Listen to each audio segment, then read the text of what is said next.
Siem, Queet Siem, Queet Titas, I'd Sepka Siem, Heels, none of white squale. Great Creator, we thank you for coming together. We thank the wisdom of the elders and our teachers. We give gratitude for those who have gone before us and learned the ways. We give gratitude for the wisdom that we can share with each other. We say, Haj Kasiyam. Oh, he, oh, he, oh, eh. Yo, he, ho, he, oh, hey. Yo, he, oh, yo,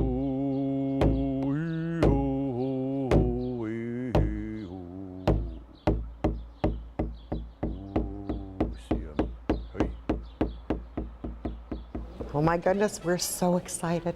We have something special to share with you. So grab your cup of coffee because we have something that you will enjoy so much. You won't believe the things you're going to see today on our brand new show, Wise Folks. For over 50 years, Nanaimo Family Life Association has been part of the fabric of Nanaimo. We have had the privilege of listening to all kinds of incredible stories, and it's those stories that keep us wanting to move forward and do wonderful things for the members of our community. So your stories matter, and we're glad to share them with you. But starting on today's episode, our very first one, Shelley Iberg is going to talk to one of the founders of Nanaimo Family Life. She's been with us for almost 50 years. And along with her is my executive director, Deborah Hollins. And she has really made Nanaimo Family Life Association blossom and grow. Thanks for joining us, and welcome to Wise Folks.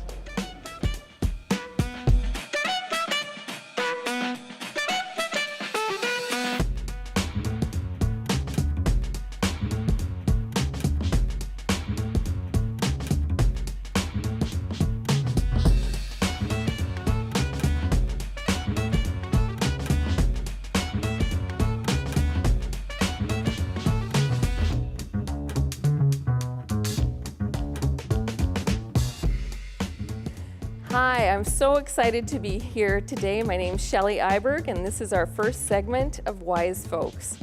Today we're going to have an opportunity to sit and talk with two amazing women that have been involved in the Nanaimo Family Life Association for a very long time. It has been their heart for many years, and today I wanted to take the opportunity to find out a little bit about your experience of what drew you to Nanaimo Family Life, and anything that kind of speaks to you around how you got there and what you noticed in the early times.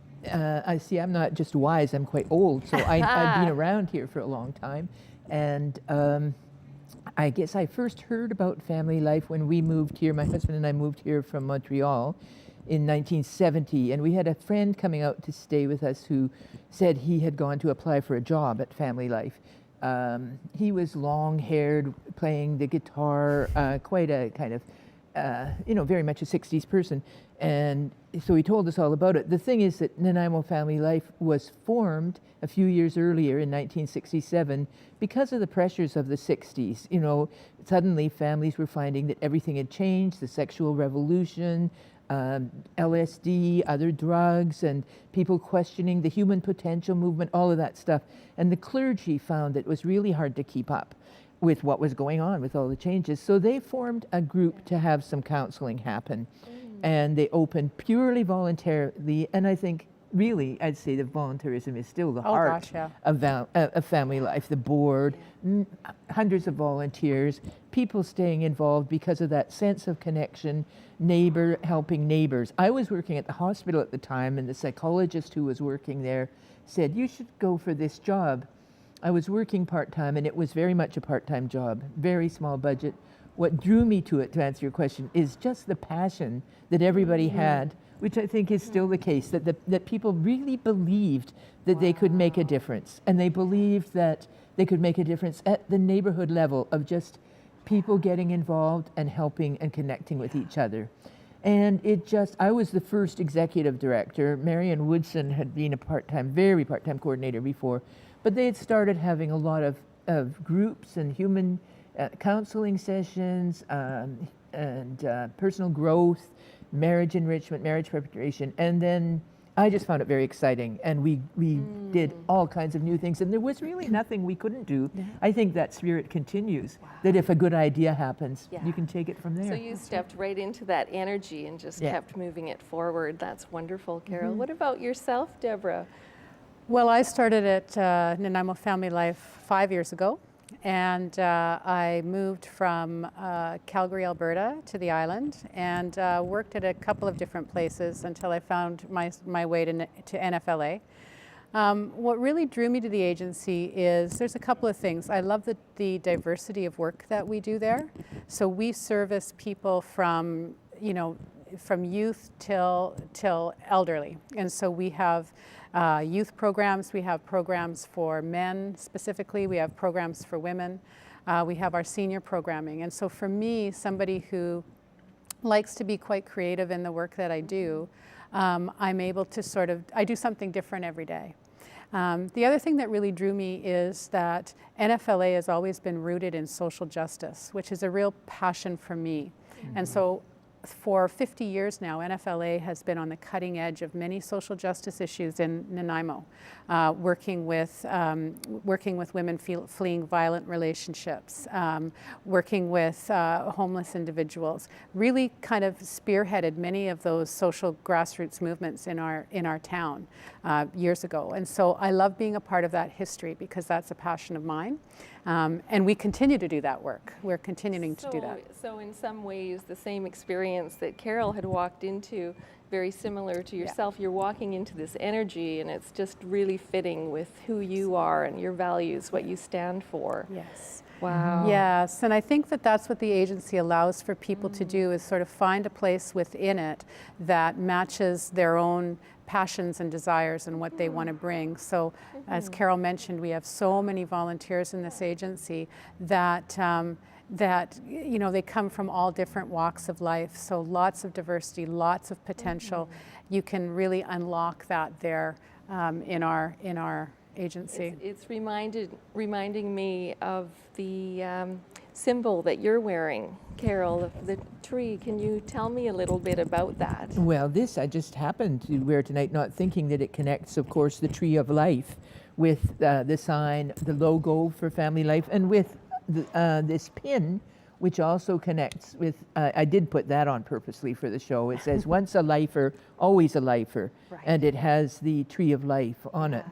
And I think, that connection, the rootedness in the value system, I think, and the connectedness with all the branches means that once people get involved, they stay involved. They keep, I left Family Life. I worked there for 5 years, then left and was doing some other work and a master's program. I came back for another few years and went on, was working at VIU, and still somehow through all those years, over 40, I don't know what it is, 45 years anyway. Right. Still coming back. But I'm not alone in that. Just about everyone who's ever been involved. The agency has been in trouble a couple of times. And when it was, people turned out and said, how can we do this? What do we need to support? And it's a tree that keeps growing.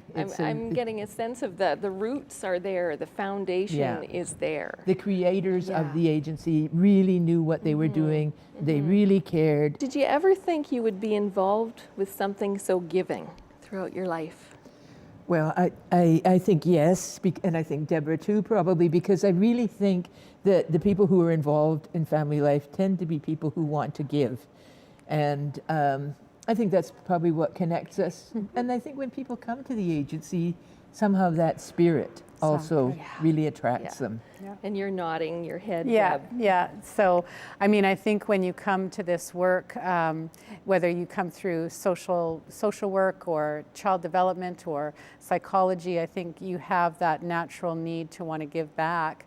And so like attracts like, right? And so when I walked into NFLA for the first time for my interview and met the board of directors, who are an amazing group of people, and I just picked up in that interview the history of the agency, how long it's been in the city, but even more than that, how long people have held on to it. It sounds like there's such an organic giving experience from NFLA. I want to thank you both for being part of this segment, Deborah and Carol. That was wonderful. We're going to be back with Deborah and Carol in a little bit, but we're going to watch Dan and Dan first.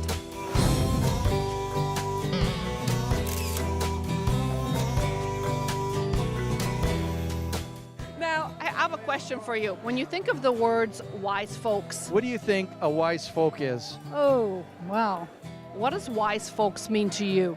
A wise folk. A wise folk. A wise folk. Wise folk. Wise folks. I don't know what you're talking about. I really don't. I would think they're probably little people in Ireland. Smart asses. People that invent things. I think a wise folk is someone who values friendship and who is kind. Well, being a wise woman myself, it means that we've had some life experience, I guess. Someone who's been to university. Someone who is very quiet and is observant.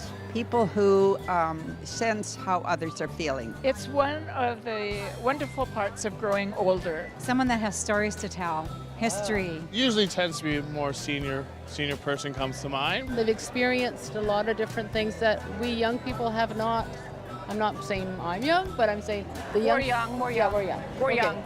But we're under 40. We're young. There's probably more chance that a wise person might be a bit older. A lot of seniors, though, are wise. We've learned a lot over the years. We can look at things in the long term as opposed to the short. We have an interest in how our world is going to be for the next generations. Mostly we tend to be grayish. Those of us who, or with helper. I'm blonde. I'm still blonde. It seems wisdom is disappearing these days. It's the internet now. Oh. And the internet's not wise. What age do you think you become a wise folk at? Ooh, trick question. I'd say about 50. I'd say 50 to 60, that age group. Probably 40, 40, okay. but even better so, 65. Traditionally, probably 50s, 60s. I would say 40 plus. 80 plus. 45. Let's put 45. Definitely past 40. It can happen at any age. I mean, whether you're 50, 60, 80, 90. Any age at all. I've met very wise children and very wise youth. I have a niece that is 22 years old, and I find her to be very wise. And I think that's where that old soul thing comes from. Before her, I would have probably said 80 or something. A person can become wise when they're 5 years old to 100 years old. There's some babies that are pretty wise, I think. So no age restriction to being a wise folk. No, as long as you know what you're talking about, I think you can have some wiseness in you. I think you can become a wise folk at almost any age. It depends on your life experiences. Do you think women are a little wiser folk than, men? I think it's women who are wiser. I'll go with the women. Oh yeah, 100%. Women tend to be a lot wiser. I might be biased, but I would say women. Are we outnumbered here? We're outnumbered. Okay. Yeah, we're outnumbered. I don't know, with all the interviews we've done today, I think women are supposed to be wiser. I think that's what they said. I heard that. I thought, wow, where'd those stories come from? But they were real. They were right here. They just weren't interviewing the right guys. I think we've interviewed a lot of guys, and I still think it comes down to women are wiser than men. Man, or they may have more to say than men. That's it. That's it, I quit. They all are equal as far as I'm concerned. I don't know. I think it's got nothing to do with the sex. It's got it's your thinking process. I'd hate to generalize, though, because there's a lot of good guys out there, too. You can't just say. Thank you. That makes me feel better. Yeah. I feel better already. I think that there are things that women perceive differently than men, and I think there's a lot of knowledge that men have. I think often, you love me. I do. I love your answer too. I think women are more flexible because our bodies have had to be more flexible. Certainly women. There you go, Dan. Sorry, Dan. I didn't hear that. Okay. Well, there is such a thing as selective hearing, yes. 100% women are definitely wiser than men. I love this man. Do you consider yourself a wise folk? I think I'm pretty wise. Yes, I am. I'm not that wise. Absolutely, of course. I'm very wise, yeah. I'm wise to men. Dan, I think she found you out sooner than later. Yeah, I'm wise to him. When did you become a wise folk?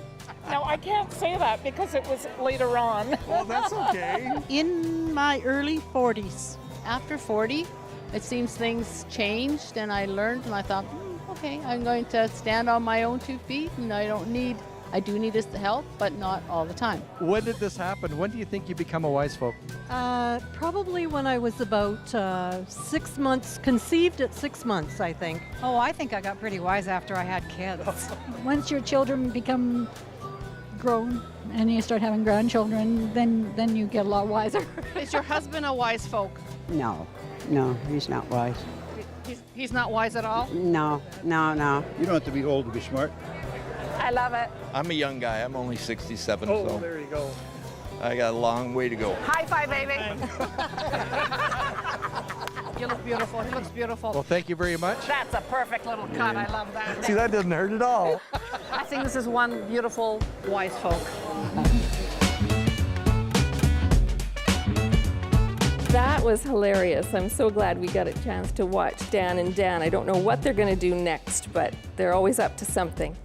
We're going to come back and talk a little bit more to Carol and Deborah. One of the things that I just wanted to ask, I know we were speaking already about some of what has happened in the past and what drew you to the Nanaimo Family Life Association, just thinking about the threads that have been moving forward from that time until now. Can you speak to some of those things? Well, I can certainly speak to the forward movement, having just been there for 5 years. NFLA is really has been transforming over the last number of years, and where we're headed now is, really in expanding our services and our programs, serving more people. We do an incredible amount of work at NFLA. We counsel up to 1,300 people a year there, and we just keep growing and growing. What we're finding with the change of demographics in Nanaimo is that we're having to keep up. So needs are becoming increasingly more desperate. So we're seeing people at the agency with issues that we haven't been seeing in the past. So our counseling is having to get more focused and more clinical and effective in that area. We're seeing more women, for example, who are looking for housing. Nanaimo has some serious housing issues right now. And so we're having to take on those kinds of things. So we're dealing with people coming to the agency who are homeless, maybe dealing with drug and alcohol issues, dealing with breakdown of families. So, and we're not the only agency in the city seeing that. That's happening really across Canada as you know, the times are changing. So we're meeting those needs. Yeah. And I guess I would say that's a continuing thread from Family Life, always being looking to see what's happening out there and what do you need to respond to. So say in the 70s we had divorce was presenting more issues. It wasn't as common, so the issues were very pressing. So we had a divorce lifeline program. We had programs like a widow support group. We had different kinds of programs. So just when somebody came in, and I think this is still happening, say with the Syrian women's group, somebody comes and says, you know, there's a need here, and then the agency responds. It's been known for responsiveness through the years. And I think when I think about threads, I think sometimes threads get tangled, like my necklace, which got sorted out for me when I came in here, became very tangled, and it can get sorted out. So there were times when things didn't kind of carry on and things cut back quite a bit. I think since Deborah has been in the ED position, it has just been very solid, steady, well-planned growth, but very much in response to what's happening out there. What are people seeing that, and what are people coming in with that then needs attention? The professionalism has grown. because it's been necessary to move just from the lay counseling, which was the initial foundation, to a recognition of professional needs as well. Absolutely, yeah. Wow. And that's again, the exciting place about the agency is in the last 2 years we had somebody come to us about the newcomers in our community from Syria. And so they came to Carol called me, and now we have a group that runs twice a month for the women from Syria. They come together and they spend time learning English. They spend time learning facts about the community and supporting each other through some of the trauma that they've been through in being refugees. And then not long ago, I had another person come forward wanting to start a art group for younger girls who are at risk, right? So are maybe living in marginalized situations. And so we're going to be pairing them up with some older women artists and helping them learn how to create together and sharing wisdom in more of a relaxed setting. I just get the sense of so much resilience. I'd say that's a theme so much for sure, resilience. Yeah. Because I mean, often the human condition is when we get stressed, we become more rigid. You know, we can't respond. And yet, what I'm hearing is that, in fact, you're growing more roots. You are becoming more flexible. It's that tree that can kind of move. Branches out too. It branches out. That's right. New growth. Yeah, absolutely. And I think that comes through diversity. I mean, one of the things about our logo that you'll notice is that there's different colors on the logo. And what that represents is the diversity that's important for any agency to be relevant. We have to be able to serve the number of people, the diverse number of people in a community.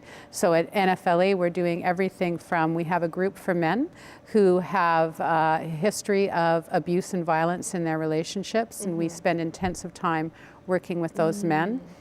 We counsel families, we counsel youth, we have the Syrian women's group. That diversity is really what keeps us relevant and focused in our community, and keeps us keeps people coming to us, right? That say, you know, they want to try different things or they're seeing an emerging need. And so we'll often call on Carol or people that have been with the agency for a long time that I refer to as alumni. I like to call them the circle of wisdom keeper, the circle of wisdom keeper, the alumni that I can go to and say, you know, I need help. And so I have this amazing, rich group of elders that I can go to in this community that makes my job so much easier, because they do carry that history and the wisdom, for sure. So there's such a breadth of what you offer, but there's a huge depth. Yes. That's a good way of putting it, I think. And I think the breadth, I think the diversity has really been strengthened in recent years, and the commitment to diversity, which is a very powerful thing. And yeah, there is the depth, and it does just continue to evolve as it needs to evolve. Yes. What would your hopes be for Nanaimo and the Nanaimo Family Life Association? There's so many things one hopes for. I think that we really have to stay connected at this time. I think we are living in a time of a lot of stresses. Global migration is creating a very different world. The growth in Nanaimo is creating stresses, the homelessness that you referred to. And people can either embrace and move positively forward with those kinds of changes and find new strength, or they can close up and things can get really unpleasant, I think. So my hope is that we will have the strength and commitment to open up to the challenges. I think, and I just echo that, and I think that what Carol's talking about again is the foundation of the agency, that we see those needs and we go forward and meet them. And so for the future, what I would really like to see is us continuing to move, to be able to respond to the needs in our community, to be a safe place for people to come and find what supports that they need. In a wide spectrum of ways. I also think that as an agency, we attract a lot of incredible talent to the agency. So master's students and students who want to come and do their practicums there, I see that what they get to do when they come to NFLA is stretch their wings. And so it's almost as though they come to our agency and they can try new things, new modalities, new research, all of that. And NFLA, we're ripe for that kind of environment because we have the knowledge and we have the infrastructure there to help that happen. And it's exciting. And it's a very exciting place. What would you have kind of told yourself when you had started so many years ago that you would have liked to have known? I think what I would have, as a young social worker, I think what I'd like to have known is that we see a snapshot of people's lives. And that's really important to always remember that what we see is a snapshot. We don't see the whole film.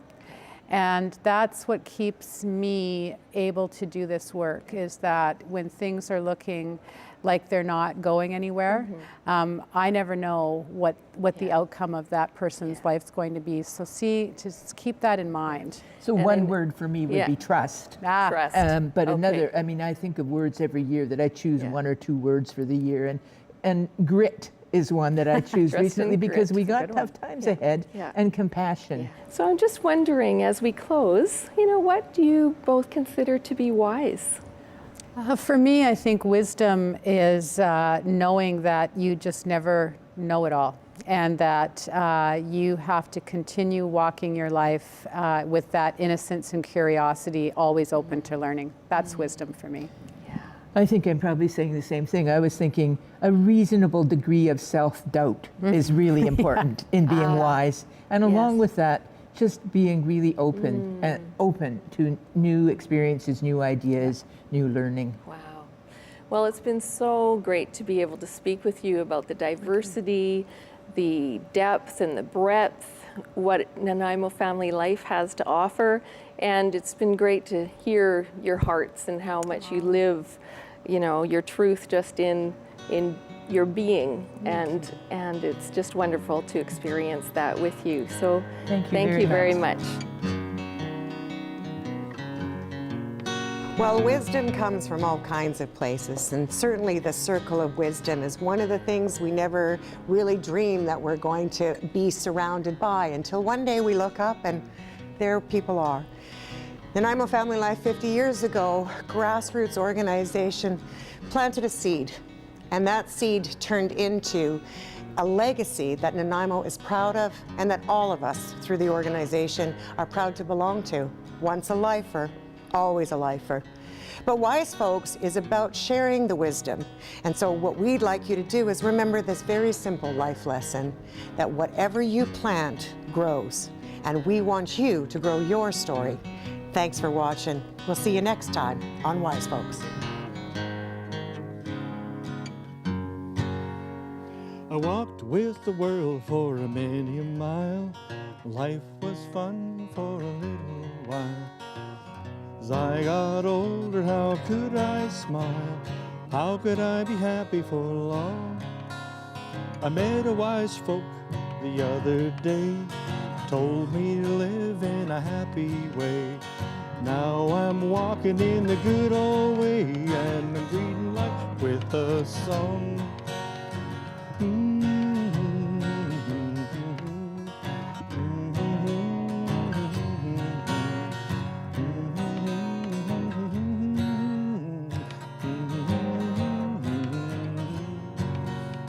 Something is missing in my heart today. I had to stop and rest a while. Not really sure what I need. How was I to find what's wrong? I met a wise folk the other day, told me to live in a happy way. Now I'm walking in the good old way, and I'm greeting life with a song. I'm greeting